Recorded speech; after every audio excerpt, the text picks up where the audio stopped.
অবশেষে সাকিব আল হাসানকে সারাই দল ঘোষণা করলো এবং সে দল আজকে বাংলাদেশ সময় 7টার সময় ইন্ডিয়ার সাথে খেলবে।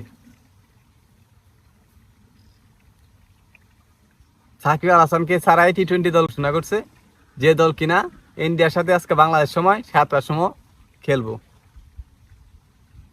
আমি খেলা দেখবো না তো, না আমি খেলা দেখবো না, কারণ যে দলে আমি কোন দলে খেলা দেখবো? যে দল থেকে ষড়যন্ত্র কইরা একজন বিশ্বসেরা অলরাউন্ডারকে বাদ দেওয়া হয়েছে সে দলের খেলা দেখবো?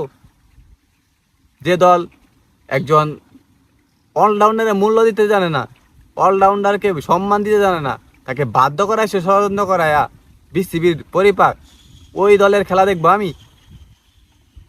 অসম্ভব, কখনোই না। ওই দলের খেলা আমি কখনো দেখবো না। যে দেশের মানুষ বিশ্বসেরা অলরাউন্ডারকে সম্মান দিতে জানে না,